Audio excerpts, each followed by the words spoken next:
Good morning, students. Now, today we are going to start a topic characteristic of accounting. Characteristics of accounting. Students, subscribe this channel. आप channel को जितना हो सके subscribe कीजिए और मैं ऐसे बहुत सारे टॉपिक्स डालने वाला हूँ जो कि जिससे आपको प्रॉब्लम क्रिएट होता है। तो मेरे आने वाले बहुत सारे वीडियो हैं जिससे आपको बहुत लाभ मिलने वाला है। तो अभी हम स्टार्ट कर रहे हैं characteristic of accounting. Students, characteristic of accounting में सबसे पहला पॉइंट आता है accounting is an art as well as science. Students, मैंने अभी आपको जब मैंने आपको मीनिंग बता रहा था तब मैंने एक बात बताई थी कि मीनिंग में कुछ ऐसे वर्ड्स थे जो हमारा कैरेक्टरिस्टिक ऑफ अकाउंटिंग भी हो सकता है। वो वर्ड्स क्या थे? तो classifying, summarising, recording in terms of money and accounting is an art. तो अब हम इन सभी पॉइंट को धीरे धीरे समझते हैं एक एक करके। पहला है accounting is an art as well as science. हम जानते हैं कि अकाउंटिंग इज एन आर्ट कैसे होता है, पर क्योंकि वह एक कला है और आर्ट का काम होता है किसी भी चीज़ को सुंदर तरीके से, व्यवस्थित तरीके से उसको लिखना, ये भी एक कला है। तो अकाउंटिंग भी हमारा जो है यह कहता है कि कोई भी ट्रांजैक्शन को व्यवस्थित और डेट के वाइज एक जगह पे लिखना ही अकाउंटिंग का यह कला है। और एज वेल एज साइंस। तो फ्रेंड्स, साइंस क्या होता है? बेसिकली हमको ये समझना होगा कि पहले कि साइंस क्या होता है। तो साइंस क्या है?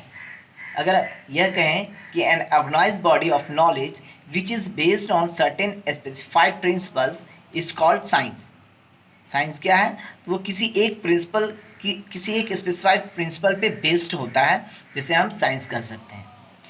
तो in this respect, accountancy is also a science, since it is also an organized body of knowledge based on certain specified principles and accounting standards।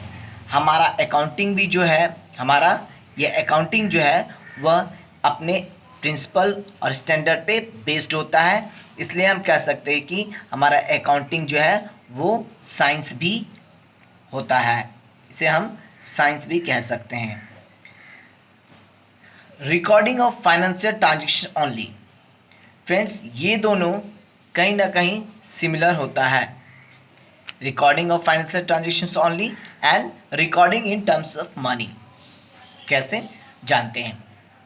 Recording of financial transactions का मतलब होता है कि only those transactions and events are recorded in accounting which are of a financial character. There are so many transactions in the business.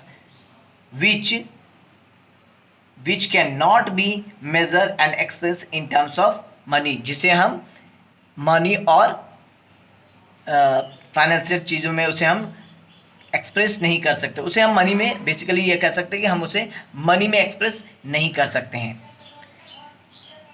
तो किसे recording करेंगे? जिसे हम क्या कर सकते हैं, टर्म्स ऑफ मनी में एक्सप्रेस कर सकते हैं, हम उसे ही अकाउंटिंग में रिकॉर्ड करेंगे। Recording in terms of money. अब यहाँ इन दो पॉइंट्स को मैं एक एग्जांपल के थ्रू क्लियर कर देता हूँ।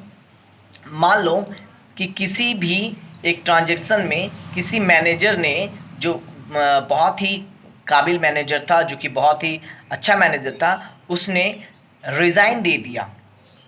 तो क्या हम इस बात को अकाउंटिंग में रिकॉर्ड करेंगे? नहीं। स्टूडेंट्स, ऐसी सभी बातों को, चाहे वो मैनेजर रिज़ाइन दे, स्ट्राइक हो, इन सभी बातों को हम अकाउंटिंग में रिकॉर्ड नहीं करते हैं। क्योंकि इसका मेरे मनी से कोई लेना देना नहीं है। और फाइनेंस और हमारा अकाउंटिंग क्या कहता है कि अगर जो भी चीज़ मनी से रिलेटेड नहीं होगा, जो भी ट्रांजेक्शन्स, जो भी एक्टिविटीज़, जो भी इवेंट्स हमारा मनी से रिलेटेड नहीं होगा, वो अकाउंटिंग में रिकॉर्ड नहीं किया जाएगा। Recording in terms of money. एक एग्जांपल्स और भी ले सकते हैं कि अगर मान लो इस केस में पॉइंट नंबर 3 में कि अगर किसी बिजनेस के अंदर कोई यह कहे या फिर ऐसा ट्रांजेक्शन मिले जहाँ पे लिखा रहे कि हमने 10 मीटर तार खरीदा या हमने 10 चेयर खरीदा, 5 फर्नीचर खरीदा, ऐसा लिखा रहे, तो क्या हम उसे रिकॉर्ड करेंगे? नहीं, क्योंकि इन सभी चीज़ें का रेट नहीं लिखा रहेगा। अगर नहीं दिया रहता, अगर मेंशन नहीं किया रहता है, तो हम उसे अकाउंटिंग में इंटर नहीं करेंगे। अगर उन्हीं सभी चीज़ों का एट द रेट दिया रहे, किस रेट से खरीदा गया है, तो फिर हम उसे अकाउंटिंग में क्या करेंगे? रिकॉर्ड करेंगे। नेक्स्ट पॉइंट होता है क्लासिफिकेशन और क्लासिफाइंग। ये क्लासिफाइंग क्या होता है? तो after recording the transaction in journal और subsidiary books, the transactions are classified. Classification is the process of grouping in the transactions of one nature at one place. Means आसान भाषा में अगर हम इसे समझें तो क्लासिफिकेशन होता है जब हम जर्नल कर लेते हैं, जब हम ट्रांजेक्शन्स होने के बाद मेरे हाथ में जब बिल, वाउचर, बहुत सारी चीज़ आते हैं, तो उसका हम जर्नल में एंट्री करते हैं। और जर्नल में एंट्री करने के बाद हम यह देखते हैं कि वह किस किस डिपार्टमेंट से रिलेटेड होता है। स्टूडेंट्स, हम जानते हैं कि बिजनेस में बहुत सारा डिपार्टमेंट होता है, जैसे सेल्स डिपार्टमेंट, परचेस डिपार्टमेंट। तो ऐसे ऐसे डिपार्टमेंट्स हमारे बिजनेस के अंदर होते हैं। तो ट्रांजेक्शन करने के बाद हम यह क्लासिफाई करेंगे कि हमारा कौन सा ट्रांजेक्शन किस डिपार्टमेंट से रिलेटेड है, और फिर हम उसको क्लासिफाई करके एक अलग कर लेंगे और उसे समराइज वे में फिर रख देंगे। समराइजिंग क्या कहता है? Summarising is the art of presenting the classified data in manner which is understandable and useful to management and other users of such data। Summarising बहुत सिंपल है। समराइजिंग को हम इस तरह से भी समझते हैं कि जो भी डाटा, जो भी चीज़ हमारे पास होता है, उसको एक व्यवस्थित तरीके से रखना, जिससे कि हमारा मैनेजमेंट और हमारे जो भी आउटसाइड यूज़र्स हैं, अगर अकाउंटिंग के बारे में या किसी चीज़ के बारे में अगर इन्फॉर्मेशन लेना चाहें, तो हम उसे बहुत ही आसानी तरीके से उसे क्या कर सकते हैं? देख सकते हैं और खोज सकते हैं। हमारा लास्ट चीज है इंटरप्रिटेशन ऑफ रिजल्ट। ये बहुत ही इजी है। इंटरप्रिटेशन ऑफ रिजल्ट क्या कहता है? In accounting the result of business are presented in such manner. कहने का मतलब है by preparing trading and profit and loss account and balance sheet. The parties interested in the business such as proprietors, managers, banks, creditors, employees. Interpretation का result, interpretation of result और means lastly कोई भी एक firm का जो proprietor में होगा, managers होगा या आउटसाइड इन्वेस्टर होगा, वह क्या जानना चाहेगा? वह उस फर्म का रिजल्ट जानना चाहेगा। तो रिजल्ट किसे कह सकते हैं? हम रिजल्ट ट्रायल बैलेंस और प्रॉफिट एंड लॉस को ही कहते हैं, जहाँ पे हमें यह पता चलता है कि बिजनेस ने कितना प्रॉफिट और कितना लॉस किया है एक साल के दौरान।